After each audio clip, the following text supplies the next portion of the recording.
एक समय की बात है। सुंदरपुर नामक एक अनोखे छोटे से गांव में एक साधारण परिवार रहता था। परिवार में रामदास, उनकी पत्नी शांति और उनके दो बच्चे रवि और सीता थे। वह एक गरीब परिवार थे, लेकिन वे प्यार, एकता और अपने संघर्षों पर विजय पाने की अदम्य भावना से भरे हुए। रामदास एक किसान था, दिन रात खेत जोतकर गुजारा करता था। शांति एक कुशल बुनकर थी और अपने घरेलू कामों के बीच वह बाजार में बेचने के लिए सुंदर कपड़े और पहनावा बनाती थी। अपनी कठिनाइयों के बावजूद वह अपने पास जो कुछ भी था उनके लिए संतुष्ट और आभारी थे। रवि और सीता दयालु और शिक्षित बच्चे थे, जो कड़ी मेहनत के मूल्य और अपने माता पिता की सहायता के महत्व को समझते थे। वह अक्सर खेतों और घरों के कामों में अपने माता पिता की मदद करते थे। हद से ज्यादा काम के बोझ के बारे में कभी शिकायत नहीं करते थे। एक दिन जैसे ही सूरज क्षितिज पर उग आया, रामदास के मन में एक उज्जवल विचार आया। उन्होंने अपनी जमीन के एक छोटे से टुकड़े को सब्जी के बगीचे में बदलने का फैसला किया। अपने परिवार की मदद से उन्होंने विभिन्न प्रकार की सब्जियां उगाई। रवि और सीता पौधों को लगन से पानी देते थे और शांति अधिक फसलों के लिए बीज खरीदने के लिए कुछ पैसे बचाने के लिए हद से ज्यादा मेहनत करती थी। जैसे जैसे समय बीतता गया, वनस्पति का बगीचा फलता फूलता गया और भरपूर फसल पैदा हुई। अपनी मेहनत का फल देखकर परिवार बहुत खुश हुआ। उनके पास न केवल अपने उपयोग के लिए बल्कि बाजार में बेचने के लिए भी पर्याप्त सब्जियां थी।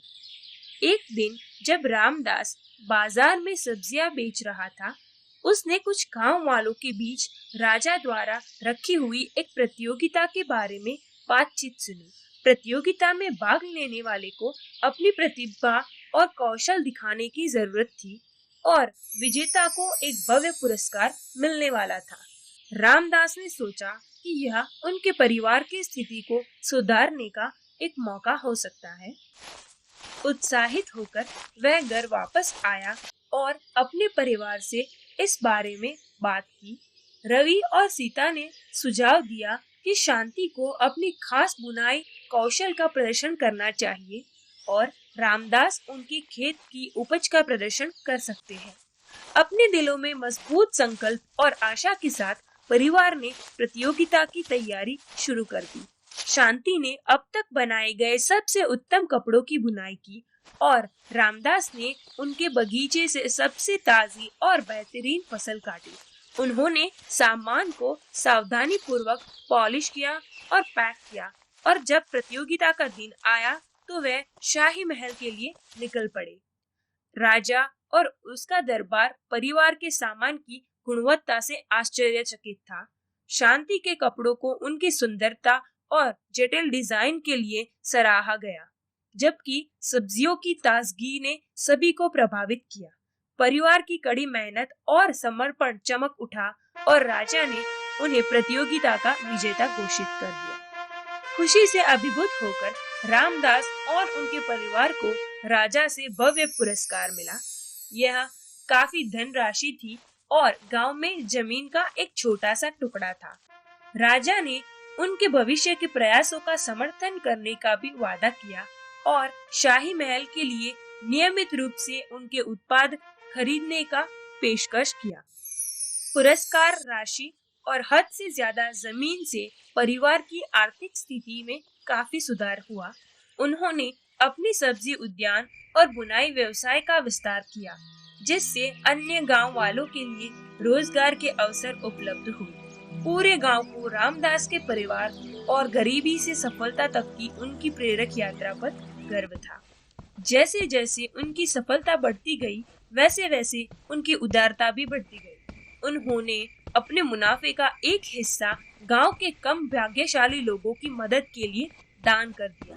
रामदास और उनका परिवार अब न केवल आर्थिक रूप से सफल था, बल्कि उनकी दयालुता और कड़ी मेहनत के लिए समुदाय द्वारा सम्मान और प्यार भी किया जाता था। इस प्रतियोगिता के माध्यम से परिवार ने एक अमूल्य सबक सीखा कि कड़ी मेहनत, मजबूत संकल्प और एकता से सबसे कठिन परिस्थितियों पर भी विजय प्राप्त किया जा सकता है।